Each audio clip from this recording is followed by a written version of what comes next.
and a voice spoke to me and said, remove that from your head and place it at your heart. And so I listened to the voice, and I removed the gun from my head, and I placed it down at my heart. Death gripped my body. I became blind. I became death. I could think to myself, I'm dying. I crashed my car into a tree, and I died.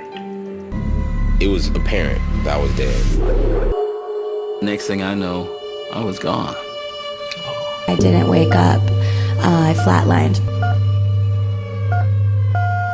Her body was rushed to the hospital, but she said her soul went somewhere else. I feel my spirit and my body separating, and it was very powerful and far more real than anything I've experienced in this life. My soul left my body. I began traveling faster than the speed of light. At that moment was the moment then I knew that I left my body. And I went toward the light. I began to walk towards the light. I see that it's not actually light, it's actually like two little flames. Angie then felt herself descending into another plane of existence, where she became aware of other disembodied spirits. I looked behind me, and I saw a guardian angel, and she had flowing golden color hair, and she was wearing a white dress. She grabbed my hand, and we started to walk down the tunnel. When we got toward the end, she asked me if I wanted to go through the light with her or if I wanted to go back. I remember being surrounded by a white, fuzzy light, and I was being held. Someone was hugging me. It was what the Bible describes as hell. It was the fire of hell. I had a concept of hell, but this was nothing like what I was anticipating at all. No, Jesus and some angels came and flew me up to heaven. I can remember coming through that blackness and coming into that lighted area, and it was like, you know, some people say peace, it was past peace. I was in a loving presence and white light that just filled me with a sense of peace. The closer I got to the light, I began to discern different figures, different people. And then I came out into this opening.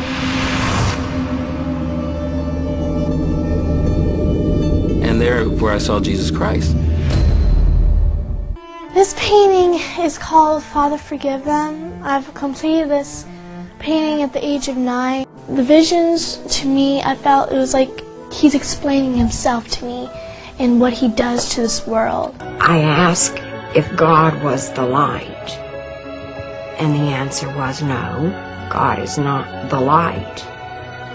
The light is what happens when God breathes. But I knew I was with God or my higher power.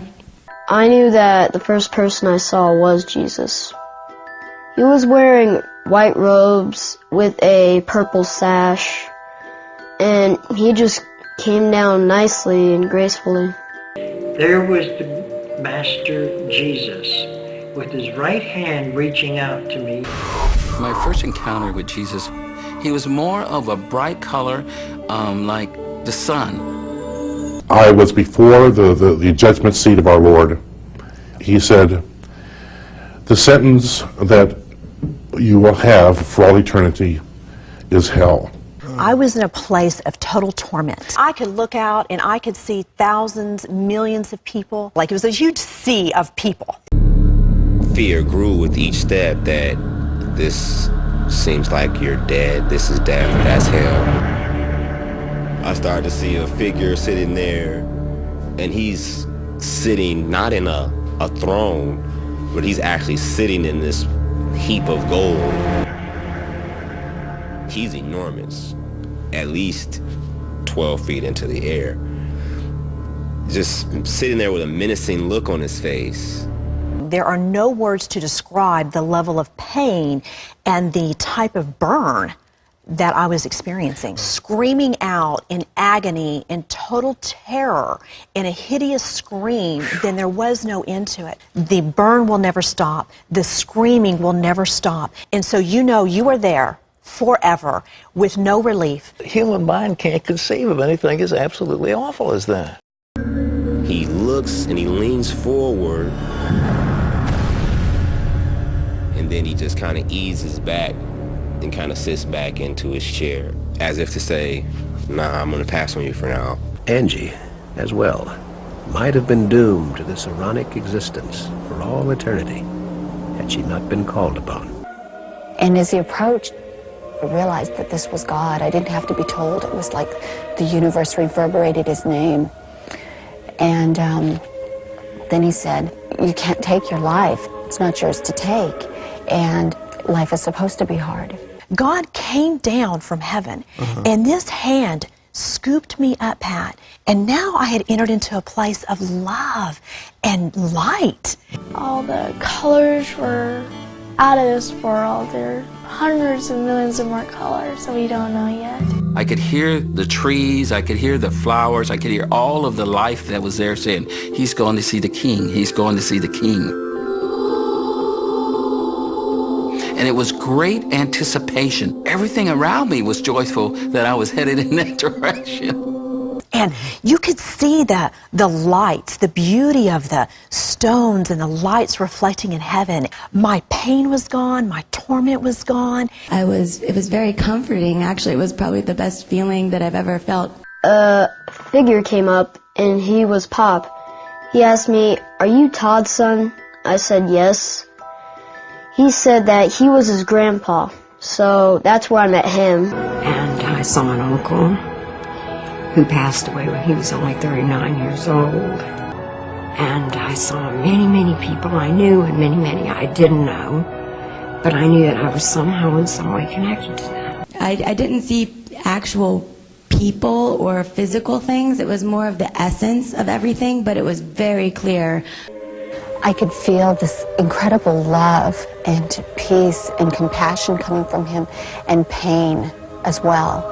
And I knew that this was for what I had done. And then I heard him say, and I still couldn't see him, but I heard him say, "Don't you understand? I've done this for you." God looks to me like a bowl of light. He's pure. He's really masculine. He's really strong and big, and his eyes are just beautiful. He was so beautiful. So you know how crystal looks and the sun comes through the crystal?